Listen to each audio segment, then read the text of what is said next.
Soalan ni berkaitan dengan imam lah. Imam baca surah, dia mungkin habis, dia terlupa ayat, dia yang belakang nak sambung, tak tahu ayat yang dia baca. Bagaimana cara untuk dia habiskan ketika tutup rokok? Imam tu lah. Dia dah baca ayat dah agak dah hampir sempurna, tahu ayat. Lepas tu dia terlupa nak berhabis. Ending dia tu. Bagaimana cara nak makmum pun tak ingat juga. Jadi cara dia boleh je rokok terus pun tak apa, sebab bacaan tu bacaan yang sunat, satu. Yang keduanya, dia boleh gantikan dengan ayat yang lain. Baca je lah Qul Huwallahu Ahad contohnya. Cara makmum nak tegur dia rokok, sebab dia nak cari ayat juga. Oh tak ada. Makmum tak perlu nak tegur bab tu, sebab dia tidak buat benda yang membatalkan solat.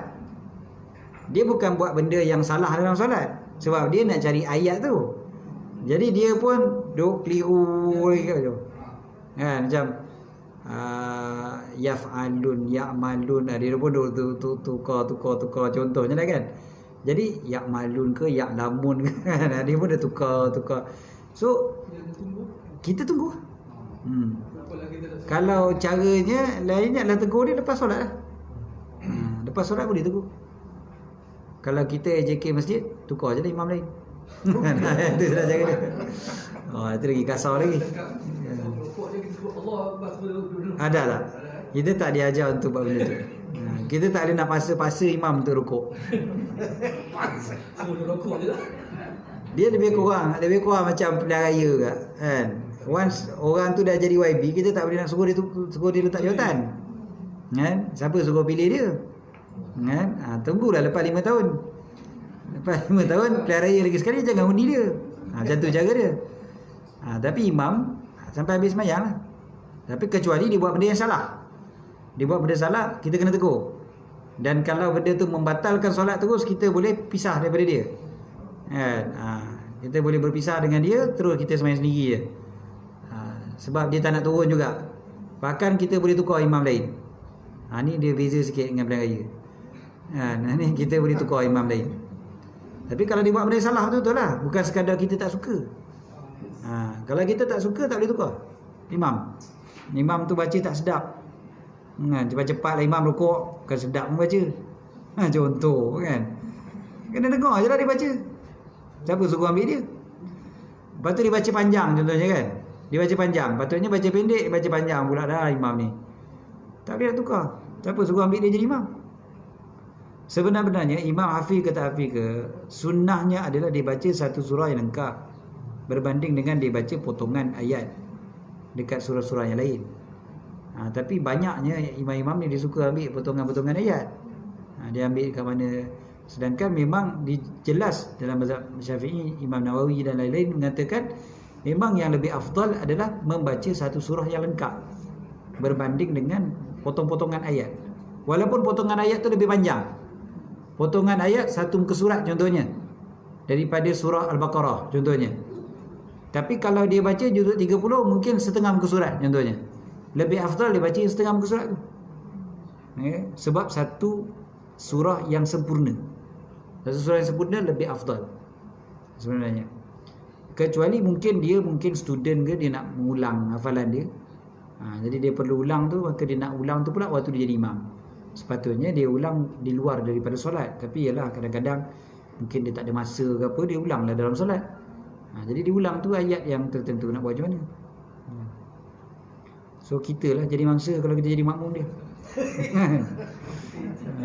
Yang tadi itulah bangsa lah tu. Sebab tak habis-habis juga imam tu, dia tak jumpa landing tu. Garisan penamat tu dia tak jumpa, nak buat macam mana? Kecuali kalau memang dah terlampau lama lah. Terlampau lama kita boleh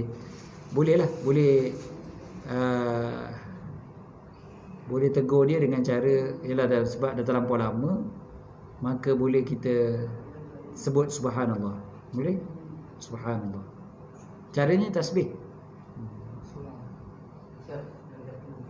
Ya. Dalam Islam Jumaat, hadis sunnah yang rakaat pertama tu imam ambil Jumaat separuh. Rakaat kedua tu sama lagi tu. Separuh juga. Lebih baik dia baca sabihis dengan hal atas ke hadis ghasyiyah. Kalau dia tak nak dia baca penuh. Sunnahnya dia baca penuh Jumaah dan Munafikun.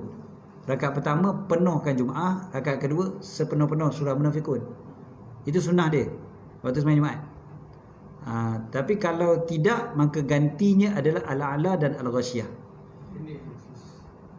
Tak adalah terlampau pendek pun kan. Al-A'la kalau Ghasyiyah tu macam sedang-sedang lah kan. Jadi okey lah tu. Yalah, kadang-kadang makmum pun nak pergi pejabat dan sebagainya kan. Jadi kita nak baca panjang sangat pun tak boleh. Jadi baca Al-A'la dengan Ghasyiyah lah. Baca Al-A'la dengan Ghasyiyah. Bukan baca separuh Jumaah dan separuh ni.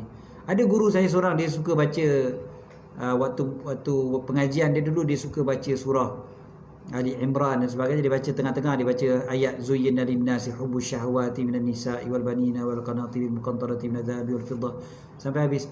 Dia baca ayat tu tiap minggu dia baca ayat yang sama tau.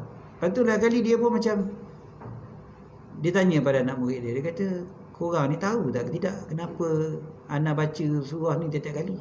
Baca ayat ni, walaupun ana tahu yang afdalnya baca satu surah dia tu, tapi tiap-tiap minggu ana baca ayat ni. Ana harapkan supaya ada orang tanya ana, tapi tak ada orang tanya. Rupanya itu sebab dia nak orang tanya dia, kenapa ustaz baca benda tu. Jadi dia kata tak apalah, korang tak tanya, ana jawab je lah, dia kata. Sebab ana tengok, dia kata ramai yang datang, dia kata bawa kereta mewah, dia kata. Jadi anda nak ingatkan, dia kata memang manusia ni disuka sangat benda-benda yang melibatkan kemewahan tu. Dalam ayat tu ceritanya macam tu lah kan. Suka ke zuyyina lin-nasi hubbus syahawati minan nisa, suka kepada perempuan, suka kepada harta benda, pada ladang ternak, kepada apa semualah kan. Apa binatang-binatang tunggangan tu kenderaan dia lah. Memang pun yang datang waktu tu datang belajar dengan dia, kereta semua besar-besar semua. Jadi ayat tu kan sebut bahawasanya semua tu adalah perhiasan dunia saja. Perhiasan dunia tu sekejap aja. Dia kena ingat benda tu. Jadi dia kata dia nak ingatkan, kata jangan terlampau dilalaikan dengan harta benda dunia ni. Jadi kalau itu tujuan dia, lain lah. Maksudnya memang dia ada mesej yang nak disampaikan. Dia ada mesej yang disampaikan tu melalui ayat tu. Cuma sayangnya adalah anak murid tak faham. Quran bahasa Arab kan, anak murid semua tak faham. Jadi dia dengar je lah tiap-tiap kali ustaz baca surah tu, dia pun tak faham. Jadi mungkin cara yang lebih baik adalah baca ayat tu, lepas tu terangkan kan. Terangkan. Ataupun anak murid yang bijak, dia akan tanya, ustaz kenapa pilih ayat ni ayat ni apa maksud dia, apa dia punya isi kandungan dia. Itu anak murid yang bijak lah tu. Anak murid tak bijak, tak tanya. Ustaz suka ayat ni, itu je lah. Dia tak rasa pun ayat tu kena pada dia.